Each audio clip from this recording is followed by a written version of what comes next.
자, 제일 중요한 거는 지금 있는 상황에서 저쪽 프레임은 이재명 대표를 덮어버리는 거예요.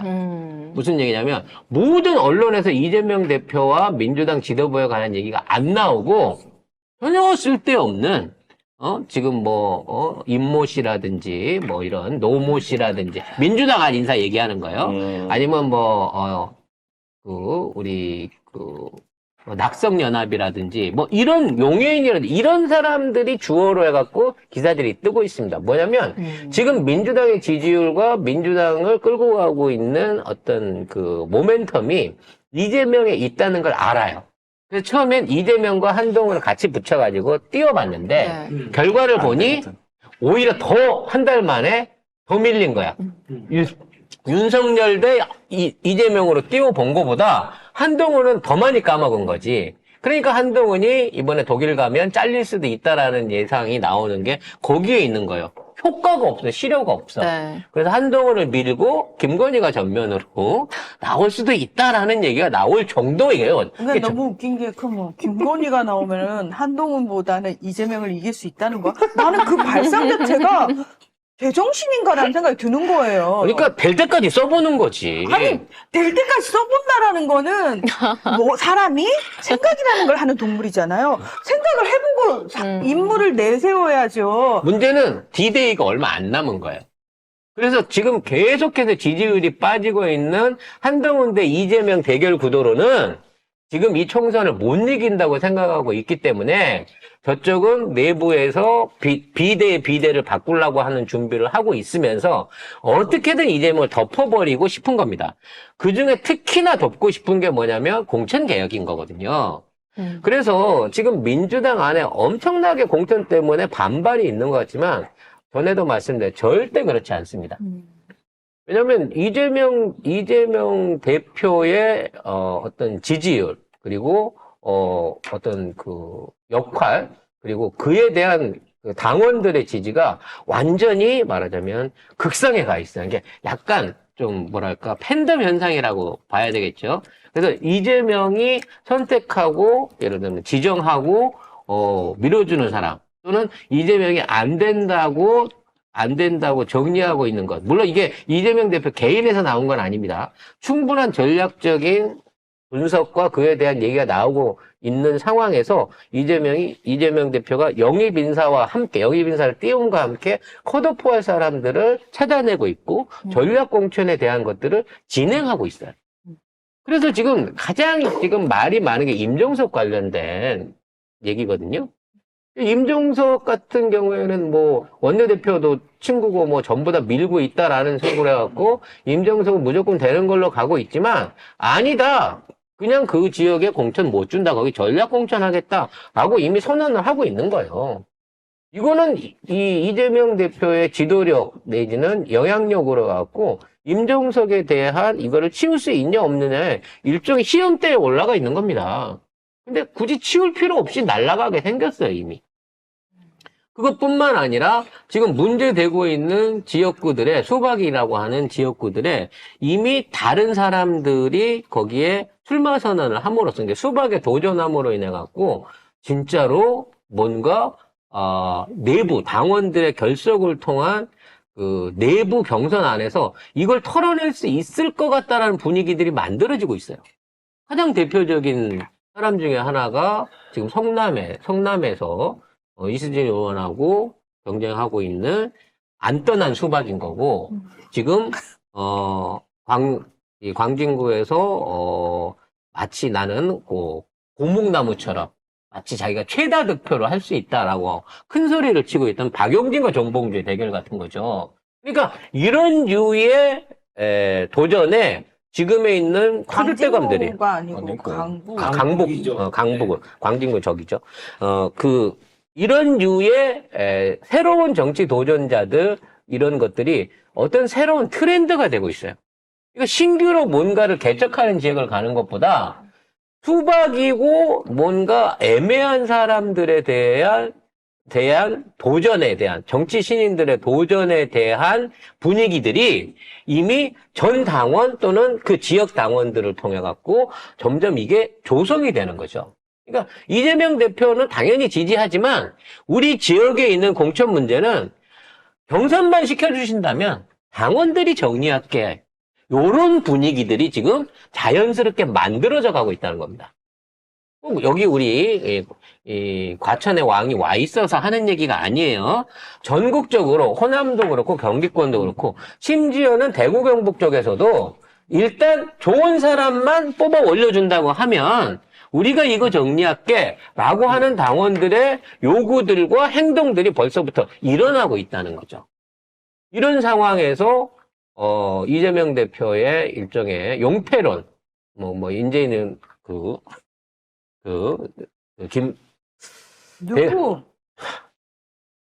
인재근 의원. 인재근 의원, 김근택이 부인이죠. 인재근 의원에 대한, 말하자면, 불출마에 대한, 제안이 받아들여지는 등, 여러 가지 부분 안에서 지금 컷오프 내지는 불출마 선언들이 자연스럽게 이루어지고 있어요.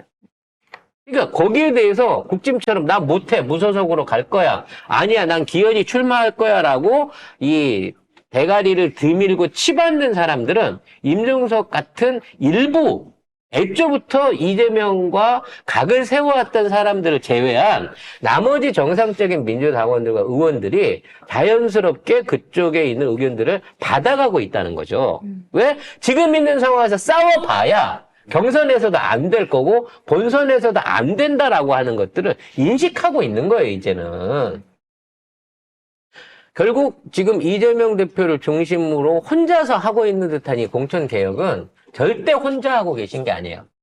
공천관리위원회라든지 또는 당 지도부에 있는 많은 분들하고 얘기를 해 나가면서 지금 인선 작업들을 하고 있습니다. 그래서 이번에 170석 넘는 우리 기존에 있는 이 기존 국회의원들 중에 얼마나 새로운 도전자들이, 이게 당선자가 아닌 얼마나 새로운 초선 의원들이 그 자리를 대체할 수 있을까라는 부분에서 그 규모를 지금 상상을 못하고 있는 지경이라고 해요. 당내에서는.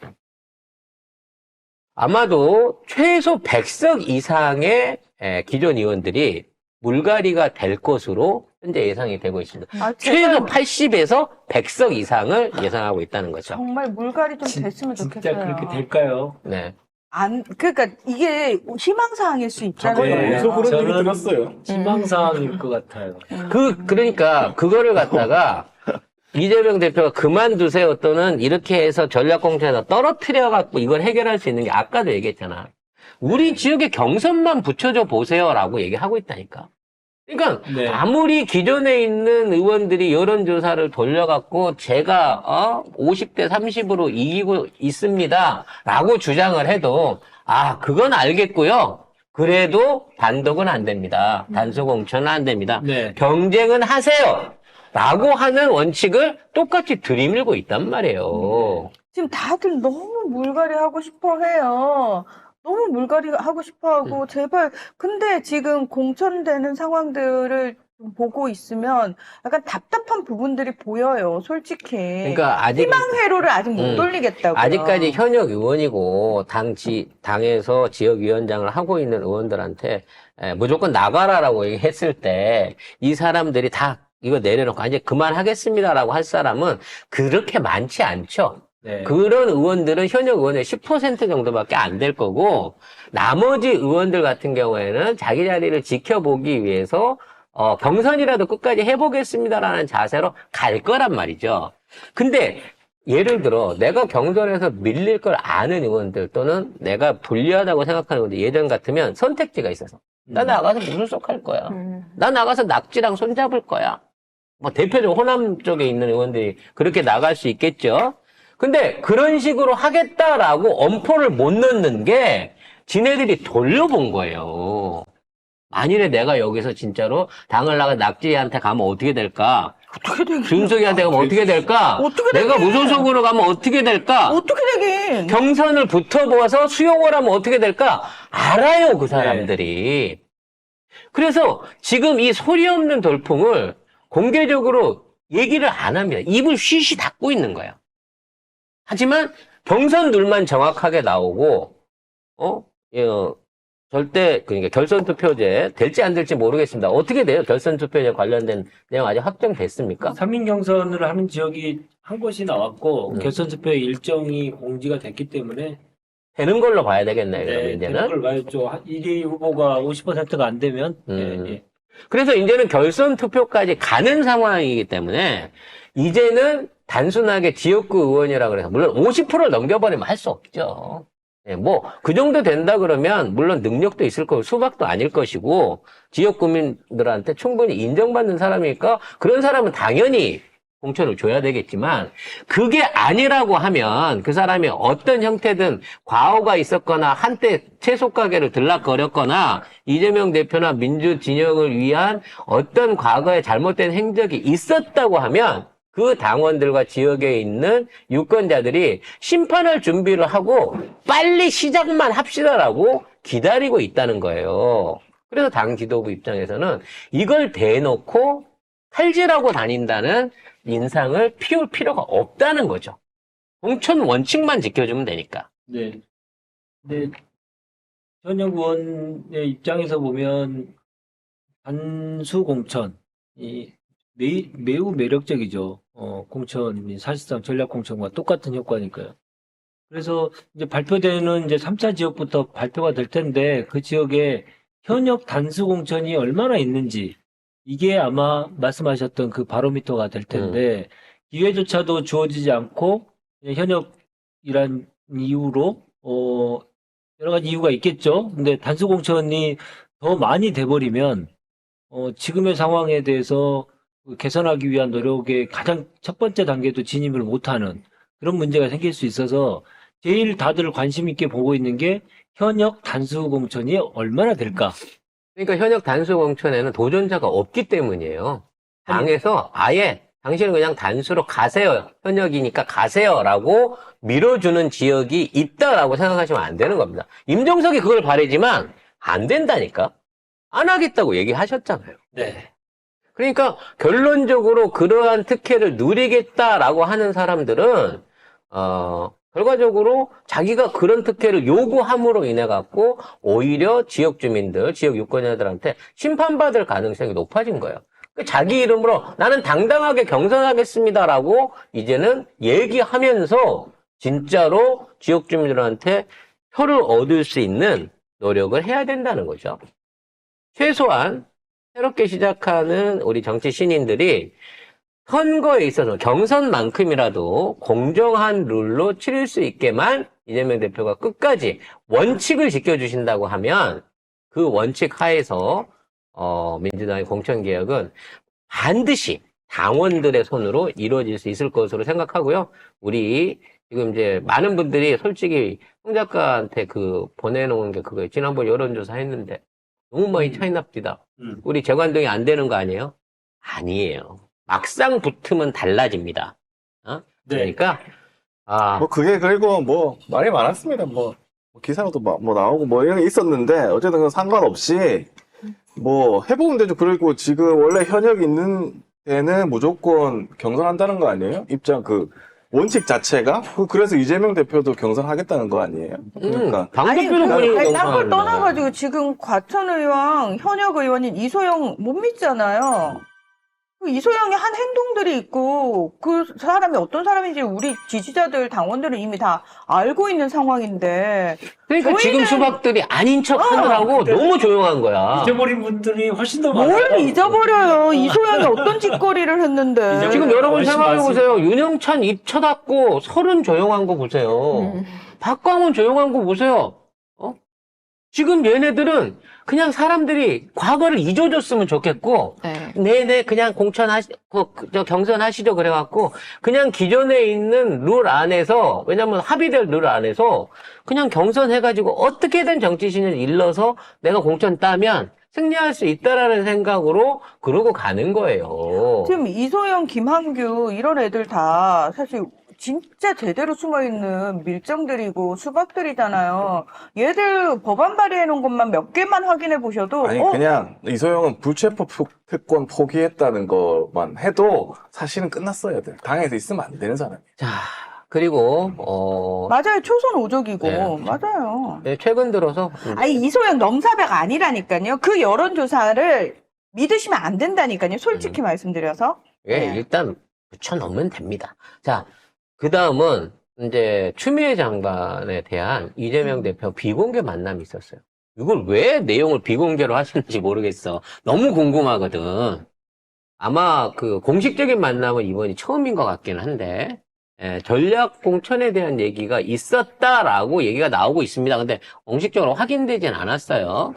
그래서 추미애 장관이 민주당으로 복귀해가지고 차기 국회의장을 하셔야 된다라는 거는 민주당 지지자들의 일종의 워너비죠.